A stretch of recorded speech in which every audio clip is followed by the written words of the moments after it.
But I want to know, how many of you had a nickname growing up? Anyone have a nickname growing up? Okay, yes, good, wonderful, wonderful. How many of you guys had shortened your name because you liked the shorter version of it, right? John instead of Jonathan. Okay, yeah, okay. Many people, good. This past week, I've been reflecting a lot on my own name, and I thought of the nicknames that I had growing up. My very first nickname I got when I was in 7th grade. I was in PE class. It was the first class of the day, so I would stink the whole rest of the day, which is wonderful as a middle school student. And this kid Miguel was near me, and he's like, "Hey, what's your name?" And I said, "Yeah, my name's Blake." He's like, "That's too hard for me to remember." What? I was like, "This is a simple name, man." But he's like, "That's too hard for me to remember. I'm not going to remember that, so I'm going to call you Big B."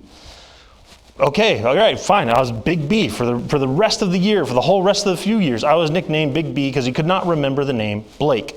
I don't think my name is that hard to remember, but for him, it was, and that's okay. Now, the next year, or the next couple years later, I got a very interesting nickname when I was in football. My coach, for whatever reason, could not remember my last name, and he would look at me in the eyes and he would say, "Franklin, come here."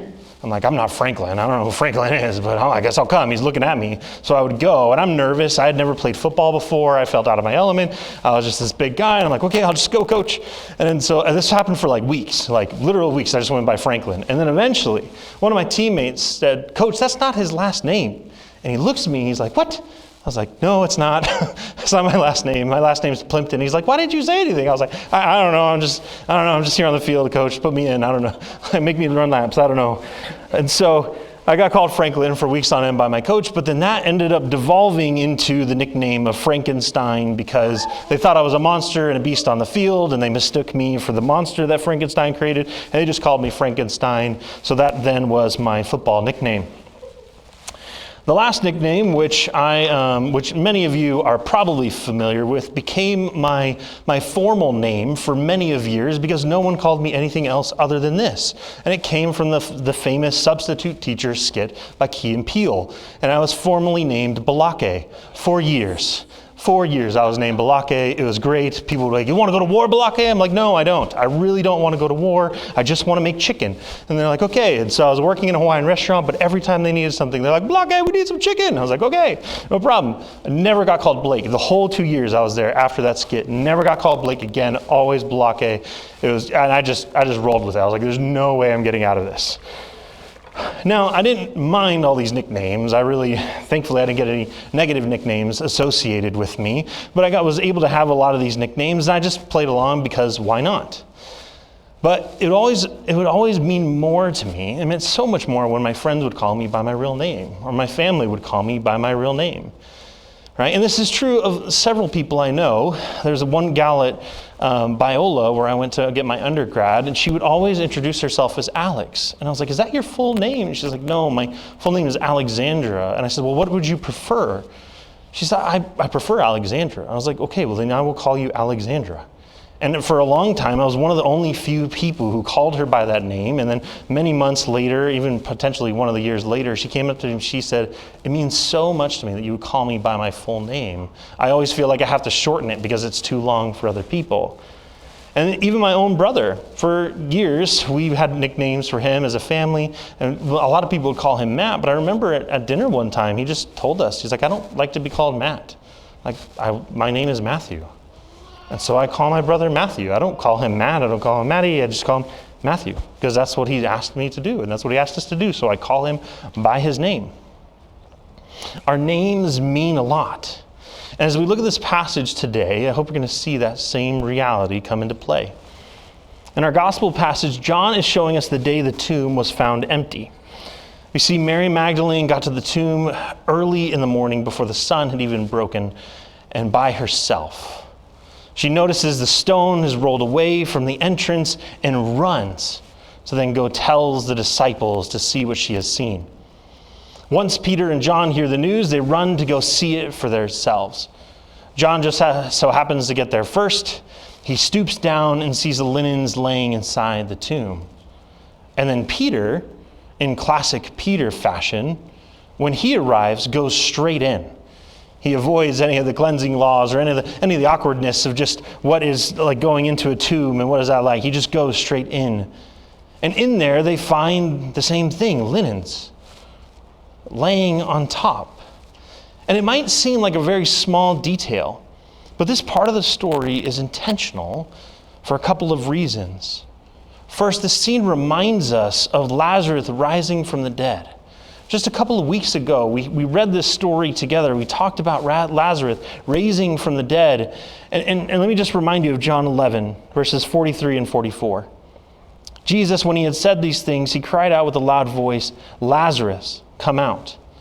The man who had died came out, his hands and feet bound with linen straps, and his face wrapped with a cloth. Jesus said to them, "Unbind him and let him go." When Lazarus comes out, he's still bound in his linens. People have to take them off. He's still wearing them on his face, on his hands, on his legs. But what we see when Jesus is raised from the dead, the linens are there just left, almost as if like a balloon was inflated, had linens wrapped around it, and the balloon was gone. They just deflate and lay there. Had somebody taken Jesus' body, the linens wouldn't have been a pile on the floor, or they would have been strewn about everywhere else in the tomb. And who knows where they could have been. Maybe they even took them with them because they didn't want to leave any evidence. But instead, you find them right where he lay. Peter and John, having seen and believed, they then leave the place to go back to their home, but Mary stays. She stands there weeping at the tomb, not understanding what she's seeing, not understanding being able to make well of what she sees.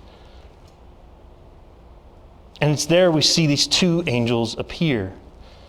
They say to her, "Woman, why are you weeping?" Mary is so distraught, she really can't see what is happening right before her own eyes. And is in disbelief, and she turns and hears a man say to her, "Woman, why are you crying?" Through tears, she turns, not recognizing him, supposing him to be the gardener. Maybe her vision was blurred so bad from the number of tears in her eyes, she could not recognize the man. Maybe it's the fact that Jesus in his glorified state could not be recognized at first glance. Either way, Mary could not see clearly this man before her.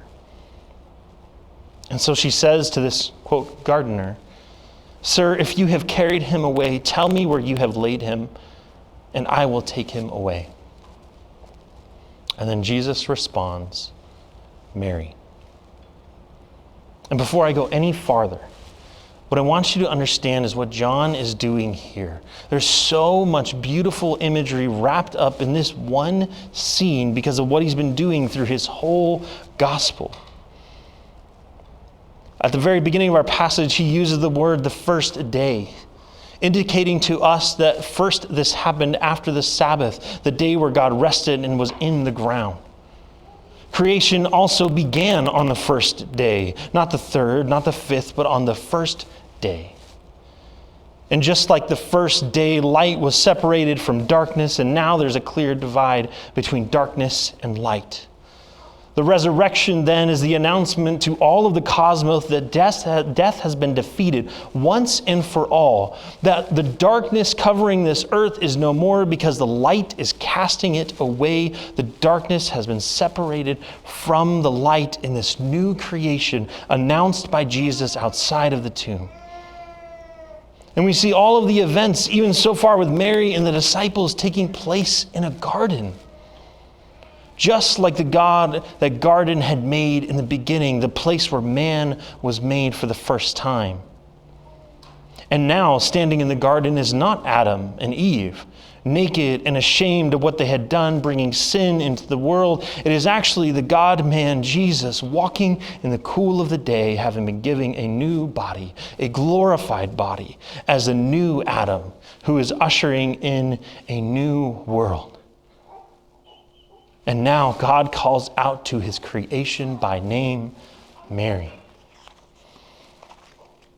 And upon hearing her name called by the great shepherd who knows his sheep, Mary clings to the feet of Jesus, her salvation. The place of grief now becomes a place of joy. The grave has been turned into a garden. The place where Jesus lay, representing death, is now empty, and the resurrected body is on the outside of the tomb, representing new life in Christ. But Mary cannot cling to Jesus' feet forever. Jesus said to her, "Do not cling to me, for I have not yet ascended to the Father. But go to my brothers and say to them, I am ascending to my Father and your Father, to my God and your God." It's not as if Jesus didn't want her to cling to him, but he knew that his work was still not done. He still needed to move forward. He still needed to continue on the path that the Father has set him on, even up to this point. That in order to call the names of more of his disciples, he would need to ascend into heaven and be seated at the right hand of the Father. He needed to send his Spirit on earth so that in the quiet of a person's heart, they might hear him calling their name. Blake, Michael, William, Marco, David, Peter, Liam, Mark, James, John, Robert, Thomas, Sarah, Patricia, Janice, Mary, Elizabeth, Jessica, Susan, Barbara, Linda, Lisa, Nancy, Kimberly. The names could go on. The names could go on of those whom Jesus is calling by name because the shepherd knows his sheep. And he knocks at the door, calling us all by name, that we might open that door.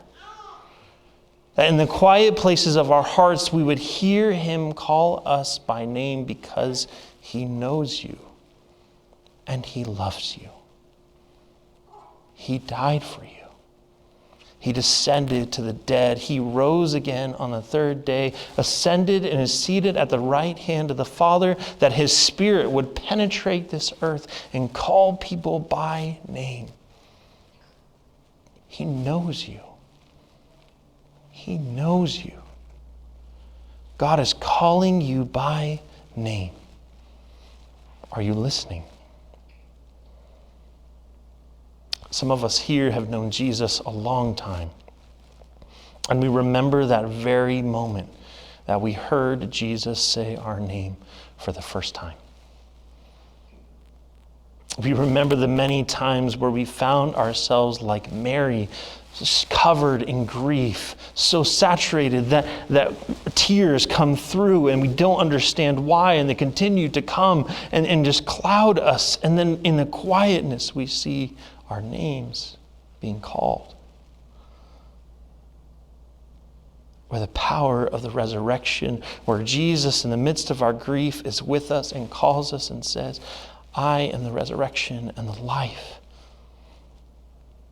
Death has not won. Some of you may have heard Jesus calling your name in the past, but you've ignored it. Just as the Pharisees, or just as the people watching in disbelief, or as a crowd that watched him die on the cross, you may have heard him call your name before. And here's the good news, is that Jesus said on the cross, Father, forgive them, for they do not know what they are doing. And he calls their name again. And he stands knocking at the door, calling by name, asking you to say, hey, open this one more time. He's offering you forgiveness once again. He's inviting you to pick up your cross, the one you have let go and laid aside years ago, and to come and follow him. The price has been paid. It has been paid in full. Lastly, you may have wandered in here not thinking much about it or being dragged here by your spouse to make them happy. You may have never believed in Jesus before, but upon hearing the gospel, about hearing in the evidence that the tomb was found empty, you might be hearing Jesus call you by name for the first time. He knows you and he loves you. He died for you and is calling you to him. Come be with me. Believe. If you find yourself far from God, if you've never believed until now, it's not too late.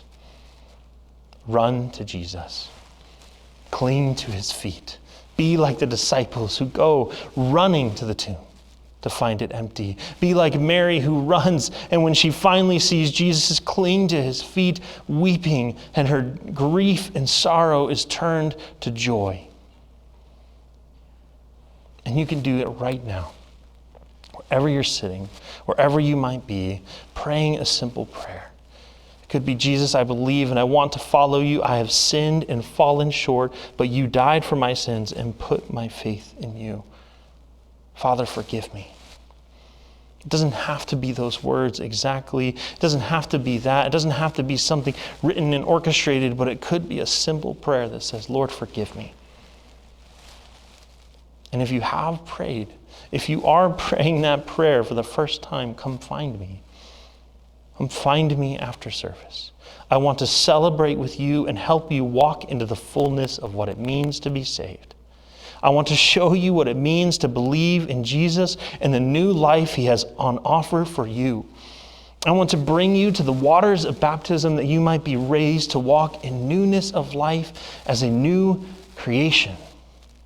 He is standing outside the tomb. He is standing on the other side of grief, on the other side of hopelessness, calling you by name.